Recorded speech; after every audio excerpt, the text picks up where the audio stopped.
부활절 예배로 함께 나눌 하나님의 말씀은 마태복음 22장 23절로 33절까지의 말씀입니다. 부활이 없다 하는 사두개인들이 그날 예수께 와서 물어 이르되 선생님이여, 모세가 일렀을 때 사람이 만일 자식이 없이 죽으면 그 동생이 그 아내에게 장가들어 형을 위하여 상속자를 세울지니라 하였나이다. 우리 중에 칠형제가 있었는데 마지가 장가들었다가 죽어 상속자가 없으므로 그 아내를 그 동생에게 물려주고 그 둘째와 셋째로 일곱째까지 그렇게 하다가 최후에 그 여자도 죽었나이다. 그런즉 그들이 다 그를 취하였으니 부활 때에 일곱 중에 누구의 아내가 되리이까? 예수께서 대답하여 이르시되 너희가 성경도 하나님의 능력도 알지 못하는 거로 오해하였도다. 부활 때에는 장가도 아니가고 시집도 아니가고 하늘에 있는 천사들과 같으니라. 죽은 자의 부활을 논할진대 하나님이 너희에게 말씀하신 바 나는 아브라함의 하나님이요 이삭의 하나님이요 야곱의 하나님이로라 하신 것을 읽어보지 못하였느냐? 하나님은 죽은 자의 하나님이 아니요 살아있는 자의 하나님이시라 하시니. 함께 읽습니다. 무리가 듣고 그의 가르치심에 놀라더라. 아멘. 할렐루야. 예.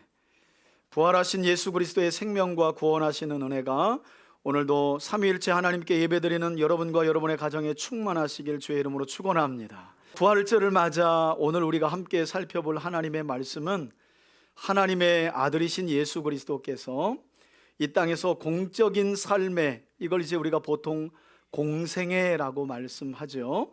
공적인 삶의 마지막 한 주를 보내시기 위해 예루살렘에 입성하신 후 둘째 날 있었던 일에 관한 말씀입니다.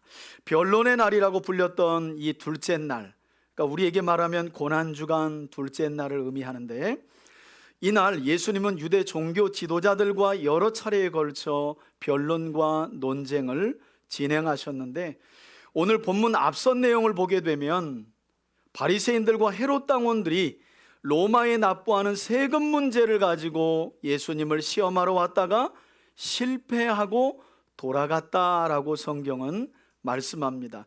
이렇게 유대 종교 지도자들에 속하는 바리새파 사람들과 헤롯 당원들이 예수님을 시험하려고 왔다가 실패하고 돌아간 바로 그 당일날, 오늘 본문을 보면 사두개파에 속한 사두개인들이 예수님을 시험하고자 찾아왔던 것입니다.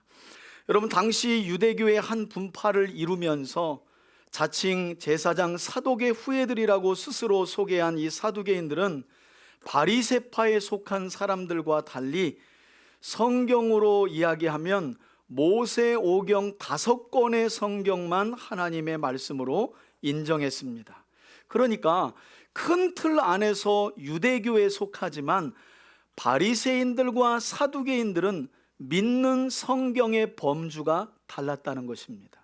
바리새인들은요, 창세기부터 말라기까지의 성경 외에 위경과 입에서 입으로 내려오는 전승, 이걸 이제 보통 오랄토라라고 하는데, 전에 내려오는 장로들의 유전까지도 믿고 가르쳤던 사람들이었어요. 반면에 유대교 안에 속하지만 오늘 예수님을 시험하러 두 번째로 왔던 이 사두개인들은 모세오경 하면 창세기, 출애굽기, 레위기, 민수기, 신명기의 말씀만 하나님의 말씀으로 인정하는 사람들이에요. 그러니까 구약 안에 있는 여호수아부터 에스더까지 역사서 믿지 않습니다. 시가서도 하나님의 말씀으로 인정하지 않아요. 어쩌면 구약에서 가장 중요하다고 일컬어지는 선지서들도 하나님의 말씀으로 인정하지 않는 분파에 속한 사람들이 바로 사두개인들이었습니다. 그러다 보니 이들의 신앙이 얼마나 삐뚤어져 있었는가. 이들은 내세나 영생 그리고 천사의 존재, 사실 여러분 모세오경 안에는 천사의 존재가 나옵니까 안 나옵니까? 나오죠. 그런데도 이들은 천사의 존재도 부정합니다. 죽음 이후에 내세가 있다는 거 부정해요. 믿지 않아요. 천국 지옥 없다고 보는 것이고요, 영원한 생명은 있을 수도 없고 또 죽음 이후에 있게 될, 그러니까 부활도 없다. 여러분, 이렇게 사람이 죽으면 영혼도 함께 소멸된다라는 믿음을 가지고 살아간 사람들이 유대교 분파안의 사두개인들이었는데, 그러다 보니까 이 사람들이 올인하는, 마음을 온전히 쏟아놓는 곳이 어디냐면 이 세상에서의 삶이었어요. 그래서 이 사두개인들은요, 매우 현세적인 사람들이었어요. 그러니까 이 땅에서 잘 먹고 잘 살고 성공하는 게 하나님의 축복이고 은혜다. 왜? 어차피 육신이 죽으면 영혼도 소멸되고 아무것도 없어지는 거니까. 그런 점에서 어쩌면 오늘날 우리 기독교인들의 신앙을 유대의 종파로 가져간다면 여러분, 흥미롭게도 우리 신앙은 바리새인들의 신앙과 매우 교리적으로 비슷합니다. 그들은 내세도 믿고 천사의 존재도 믿고 천국, 지옥, 영생, 부활 다 믿는 사람들이었어요. 특별히 이스라엘 백성들은 신구약 중간사의 역사를 겪고 포로로 끌려갔다가 돌아온 이후에 이 부활 신앙이 아주 뜨거워지기 시작합니다. 이런 신앙을 이어받았던 사람들이 바리새인들이었던 반면, 지금 예수님을 찾아와서 시험코자 했던 사두개인들은 그 모든 것을 부정하는 사람들이었다는 거예요. 그러므로 이런 사두개인들에게 죽음 이후에 있게 될 천국과 지옥이라든지 무엇보다도 부활에 관해 가르쳤던 예수님은 눈에 가시일 수밖에 없었겠죠. 그래서 오늘 본문을 보면 이 사두개인들은 앞서 바리새인들과 헤롯 당원들이 예수님을 올무에 빠뜨리지 못했다는 그것을 알고 이제 바톤을 터치하고 와서 그들이 믿는 모세오경 안에 기록된 신명기의 말씀 중에 한번 따라합시다. 계대결혼법, 수혼법, 형수치사법이라고도 하는데, 이렇게 세 가지로 불리는 율법을 내세워서 예수님을 곤란하게 만들어 사람들 앞에서 망신을 주려고 지금 찾아온 거예요.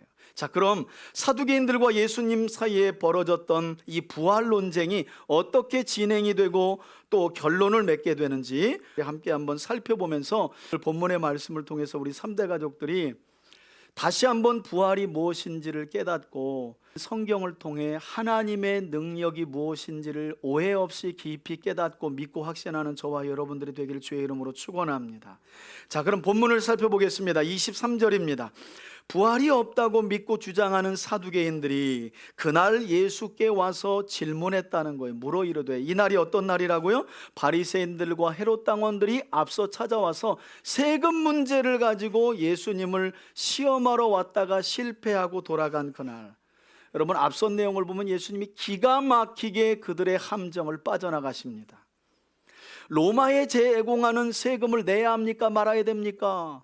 이건 낸다고, 내야 된다라고 말하면 이스라엘 민족에게는 반역자가 되는 것이고요, 내지 않아도 된다 그러면 이스라엘이 로마의 지배를 받고 있기 때문에 예수님은 그 자리에서 체포되어서 끌려갑니다. 아무튼 예수님은 입만 열면 끌려가게 되어 있는 상황이에요. 그때 예수님이 하신 말씀이 동전을 가리키는 데나리온 하나를 가지고 오라고 말씀하시면서, 이 데나리온에 누구의 형상과 어떤 글이 있냐? 여러분, 당시 이스라엘 백성들이 사용했던 데나리온 화폐에는 뒷면에는 티베리우스 율리우스 시저라고 하는 황제의 이름이 적혀 있고 앞에는 황제의 얼굴, 황제의 형상이 그려져 있어요. 예수님이 이렇게 말씀하십니다. 황제의 이름과 형상이 있는 것이니 마땅히 그에게 세금을 드리고, 그 다음 하시는 말씀이 좀 어려워요. 하나님의 것은 하나님께 드리라. 여러분, 창세기 1장 27절에 보면 하나님은 세상 만물을 피조하실 때 유일하게 하나님의 형상을 어디에 넣어두셨다 그래요? 한번 따라합시다. 내 안에. 한번 내 안에 그분이 있습니다. 여러분, 놀랍게도 하나님은 유일하게 하나님의 형상을 피조물인 인간 안에 담아두셨다고 말씀해요. 그래서 예수님이 그 창세기 때 하신 말씀을 끄집으면서 황제의 이름과 형상이 새겨진 것은 마땅히 황제에게 드리고, 하나님의 형상이 새겨진 너희의 삶은 누구에게 드리면 된다는 거예요? 하나님께. 그랬더니 그때도 사람들이 듣고 놀랬더라 하고 돌아간 거예요. 이렇게 1차전에 완전한 승리를 거두신 예수님을 또다시 넘어뜨리려고 지금 사두개인들이 온 거예요. 바로 그날. 여러분, 그러니 예수님께서 이날 많이 피곤하셨겠죠?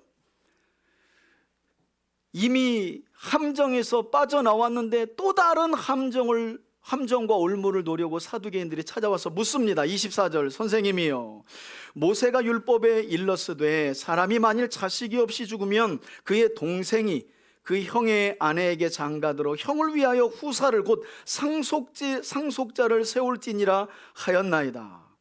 여러분, 이 내용이 신명기 25장 5, 6절에 있는 말씀인데, 우리 한번 앞으로 가서 우리 앞에 보시고 한번 원래 본문이 기록된 말씀을 저와 여러분들이 함께 한번 읽어보겠습니다. 함께 읽습니다. 시작. 형제들이 함께 사는데 그중 하나가 죽고 아들이 없거든 그 죽은 자의 아내는 나가서 타인에게 시집가지 말 것이요, 그의 남편의 형제가 그에게로 들어가서 그를 맞이하여 아내로 삼아 그 남편의 형제된 의무를 그에게 다 행할 것이요, 그 여인이 낳은 첫 아들이 그 죽은 형제의 이름을 잊게 하여 그 이름이 이스라엘 중에서 끊어지지 않게 할 것이니라. 아멘. 여기서 중요한 내용은 6절에 그 이름이 이스라엘 중에 끊어지지 말게 할지니라 입니다. 여러분, 이처럼 하나님은 당신께서 이스라엘 백성들에게 주신 기업과 이름이 타인의 손에 넘어가지 않도록 하기 위해 자손 없이 죽은 자들을 대신하여 그의 형제들이 자손을 잇는 이 계대결혼법, 수원법, 형수취사법을 율법으로 명하신 거예요.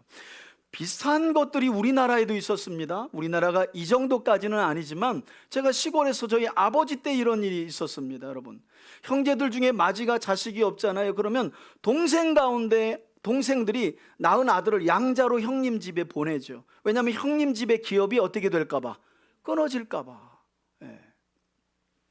그와 비슷한 의도라고 여러분들이 보시면 좋을 것 같은데요. 문제는 이 부활을 믿지 않고 부정했던 이 사두개인들이 하나님이 이스라엘 중에 내 백성의 이름과 내가 그들에게 준 기업이 타인에게 넘어가는 것을 원치 않아요 주신 이 복된 계대결혼법의 율법을 왜곡하여서 부활을 부정하려는데 악용하고자 했던 것입니다.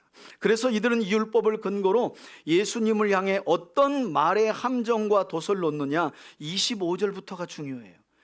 여러분, 앞선 내용은 율법에 기록된 내용이에요. 그런데 그 율법을 가지고 어떻게 악용을 하느냐, 이렇게 말합니다. 우리 중에 7 형제가 있었는데 장자인 마지가 장가들었다가 죽어 상속자가 없으므로 그 아내를 누구에게요? 동생에게 물려주고, 26절에 그 둘째와 셋째로, 그리고 결국 몇째까지, 7째까지 그렇게 하다가 최후에는 누구도 세상을 떠났대요. 마지와 결혼했던 어쩌면 첫 번째 형수, 그 여자도 최후의 죽음을 맞았다. 여러분, 사실 현실에서 이런 일이 일어나기 어려워요, 쉬워요? 어렵죠. 여러분, 아니 도대체 무슨 죄를 지었길래 형제들 7이 이렇게 자식 없이 모두 다 죽는 일이 있겠습니까? 사실 현실에서는 일어나기 어려운데, 어떤 점에서는 지금 사두개인들이 부활이 없다고 하는 자신들의 교리와 신앙을 주장하기 위해서 억지 주장의 예를 펼치고 있는 거예요. 그러면서 그들이 하는 말이 28절을 보시면, 그런즉 그들이 다 그녀를 아내로 취하였은즉 그렇다면 당신의 말대로 또 바리새인들이 믿는 바를 따라 부활 때의 이 여자는 7 형제들의 누구의 아내가 되리까? 여러분들이 대답해 보세요. 한번 해볼까요? 첫 번째 형제의 아내가 된다부터 한번 해볼까요? 여러분, 쉽지 않죠? 이 세상을 살아가면서 형제 7과 이 계대결혼법 때문에 결혼한 이 여인, 만일 부활이 있다면 내세에서 도대체 마지의 아내가 되는 겁니까? 둘째의 아내가 되는 겁니까? 셋째의 아내가 됩니까? 아니면 마지막이 중요하니까 마지막 7째 아내가 되는 것입니까? 여러분, 사실 이들의 질문은요, 이 말씀에 대한 궁금증보다 부활이 있으면 안 된다는 말을 하고 싶은 거예요. 내세가 있으면 안 된다는 말을 하고 싶은 거예요.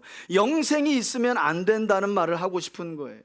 이처럼 이들은 내세마저도 현세처럼 생각하고 판단했다는 거예요. 그래서 예수님이 이후에 성경도 하나님의 능력도 알지 못한 거로 오해하였도다, 틀렸다, 이 말이에요.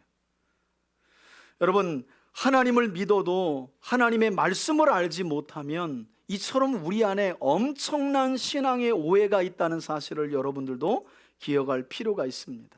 어쨌든 이들은 이렇게 죽음 이후에 내세나 부활이 있게 되면 한 아내를 두고 남편 7이 다투는 괴이한 일이 벌어질 수밖에 없다는 논리를 가지고 부활을 부정하려 한 것인데, 자, 그러자 여기까지 사두개인들의 질문을 듣고 있던 예수님께서 29절을 보면 뭐라고 답변하시는지 보세요. 지금부터가 진짜 중요합니다. 예수께서 대답하여 이르시되 너희가 성경도 하나님의 능력도 알지 못하는 거로 어떻게 해요?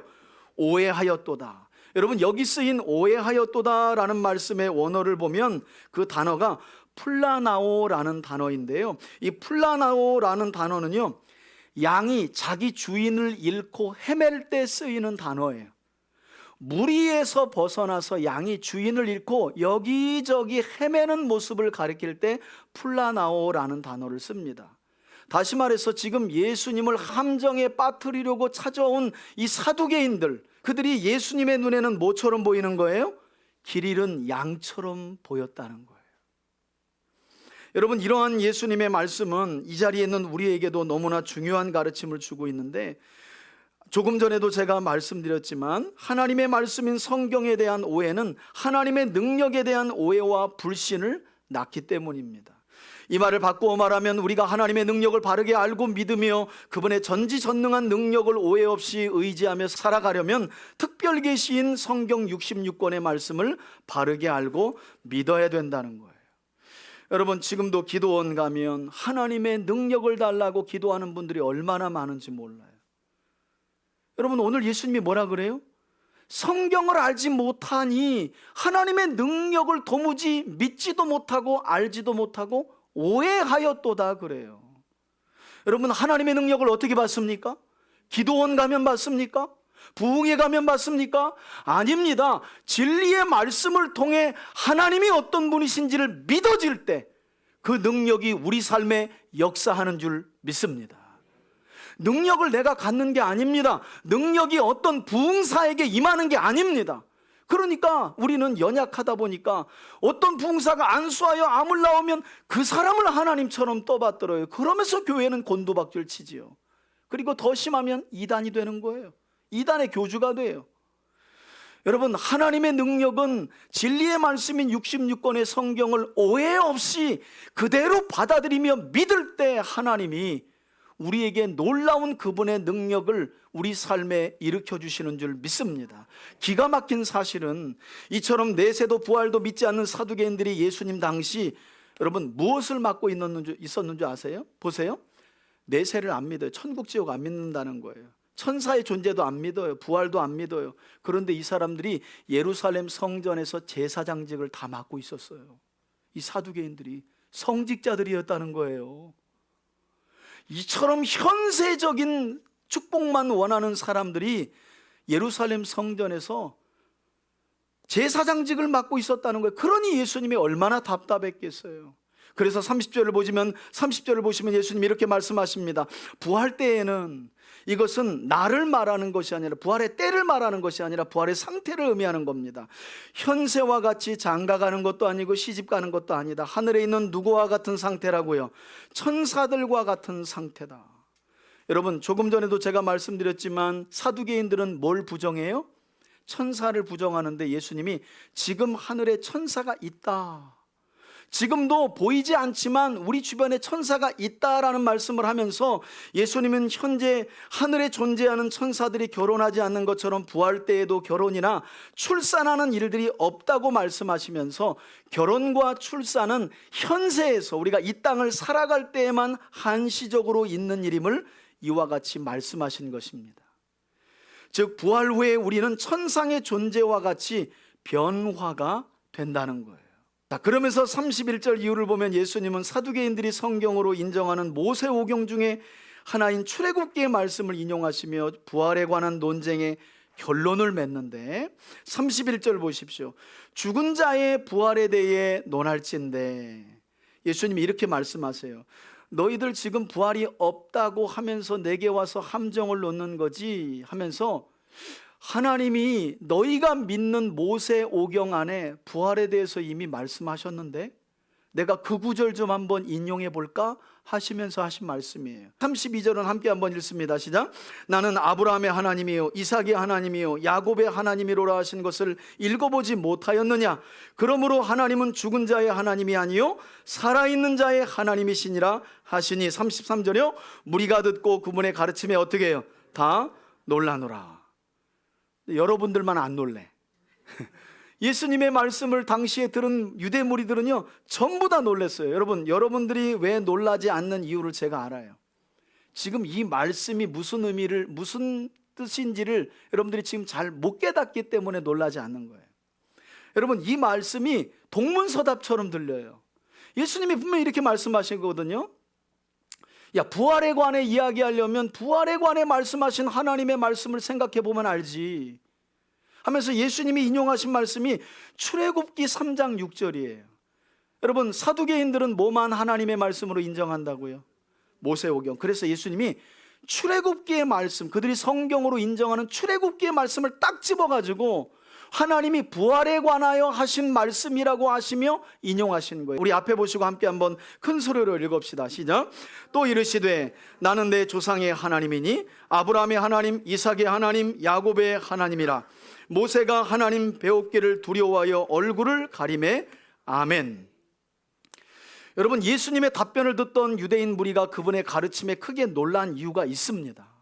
그것은 지금 출애굽기 3장의 본문은 하나님께서 고통받는 이스라엘 백성들을 애굽에서 구원하시기 위하여 광야에서 나그네 생활하고 있었던 모세에게 나타나서 하나님 자신이 어떤 하나님이심을 설명하는 첫 마디에 나오는 말씀이 바로 예수님이 인용하신 출애굽기 3장 6절의 말씀이에요. 여기에서 흥미로운 점이 있어요. 여러분, 모세는 예수님 탄생 주전 1500년경, 지금 우리로부터 치면 3500년경 사람입니다. 그런데 지금 예수님이 그런 모세에게 나타나가지고 내가 너를 내 백성 이스라엘을 애굽에서 구원하기 위한 지도자로 부르러 왔다 하시면서 내가 누군지 알아? 하면서 나는 아브라함의 하나님, 이삭의 하나님, 야곱의 하나님이야 라고 말씀하실 때 아브라함과 이삭과 야곱은 이미 모세 이전 500~600년 전에 죽은 사람들이었어요. 여러분, 지금 단지 예수님이요 내가 너희 조상의 하나님이야 라고 말씀하신 게 아니라고 지금 해석하는 거예요. 모세의 눈앞에 아브라함과 이삭과 야곱은 500~600년 전에 이미 이 세상을 떠나고 없어요. 근데 여기서 중요한 건 누구 앞에는 살아있다는 거예요? 하나님 앞에는 있다는 거예요. 육체적으로 아브라함과 이삭과 야곱이 세상을 떠나 우리 눈에 보이지 않을 뿐이지 그들은 이 세상을 살아갈 때부터 영원한 생명을 가지신 하나님과 함께 하였고 비록 육신의 장막을 벗어 세상을 떠났지만 여전히 영생을 가지신 하나님과 어떻게 하고 있는 거예요? 함께 하고 있는 거예요. 살아있는 거예요. 그래서 출애굽기에서는 이런 내용까지 나오지 않지만 예수님은 모세에게 자신을 설명하셨던 그 하나님의 말씀을 인용하면서 아브라함과 이삭과 야곱은 곧 이 땅에서 하나님을 믿고 하나님을 예배하며 하나님의 말씀을 따라 하나님과 함께 살아갔던 그들은 육신의 장막을 벗어 이 땅에서 떠나 우리 눈에 보이지 않지만 영생을 가지신 하나님과 함께 있기 때문에 여전히 살아있는 자들이고, 그러면 살아있는 아브라함과 이삭과 야곱이니 하나님은 어떤 하나님이라는 거예요? 살아있는 자들의 하나님이라는 말씀을 하고 계신 거예요. 여러분, 아브라함과 이삭과 야곱만 그렇겠습니까? 모세도, 사무엘도, 다윗도, 솔로몬도, 예수님의 12제자와 사도 바울도, 그리고 이 가운데 계신 여러분들의 부모님 가운데 예수님을 믿고 하나님을 믿고 돌아가신 분들도 우리 눈에는 비록 보이지 않지만 육신의 죽음을 맞이하긴 하였지만 그분들은 이 땅에서부터 하나님과 함께 하셨고 육신의 장막을 벗은 이후에도 영생을 가지신 누구와 함께 하는 거예요? 하나님과. 그러니 그들은 부활의 몸을 기다리며 하나님과 함께 뭐한 상태라고요? 살아있는 겁니다, 여러분. 살아있는 거예요. 그래서 예수님이 나는 죽은 자의 하나님이 아니라 어떤 하나님이라고요? 산 자의 하나님이라는 사실을 이 말씀을 인용해 가며 가르쳐 주신 겁니다. 여러분, 예수님의 말씀이 참 놀랍죠. 이 세상에서 마음과 뜻과 힘을 다하여 하나님을 믿고 섬기며 하나님께서 함께 하시는 삶을 살아간 모든 성도들은 비록 때가 되어 이 세상에서 죽게 될지라도 여전히 하나님께서 그들과 함께 하시기 때문에 죽어도 살아있는 것이며 주 예수님의 재림을 통해 영생을 위해 반드시 부활한다는 것이 예수님의 가르침입니다.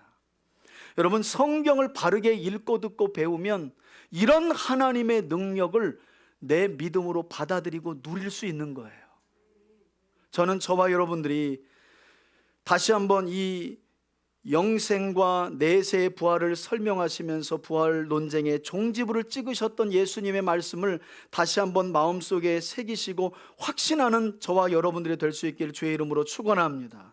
그리고 무엇보다도 성경이 말씀하고 있는 하나님의 능력을 믿고 의지하는 여러분들이 되셔서 예수 그리스도가 재림하시는 그날이 되면 그리스도께서 그리스도 안에서 잠든 성도인 우리를 깨우시고 영원한 부활의 몸을 덧입혀 주실 뿐만 아니라, 어떤 분들은 또 그러더라고요.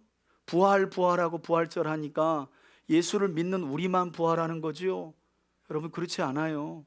마태복음 25장 46절을 보면 아담부터 예수님의 재림 때까지 이 땅을 살아간 모든 사람들은 일시에 부활하는 겁니다. 예수를 안 믿는 자들도 영원한 몸을 가지고 부활하는 거예요. 그런데 예수님이 이렇게 말씀하시죠. 영원히 죽지 않는 몸을 가지고 부활하지만 그들이 가는 내세가 다르다는 거예요.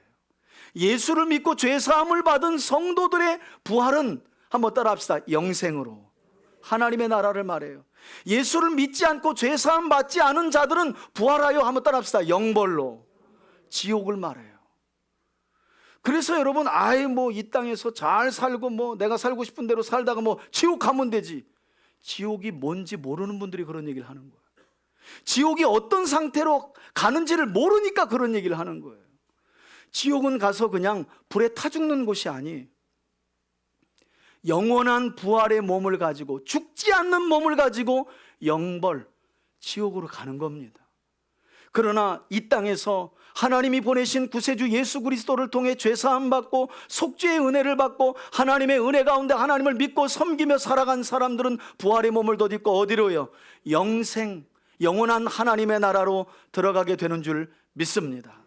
여러분, 서두에도 제가 말씀드렸죠. 사두개인들은 내세, 부활, 천사, 영생 이런 걸 믿지 않기 때문에 그들은 현세에다가 마음을 두며 산다고.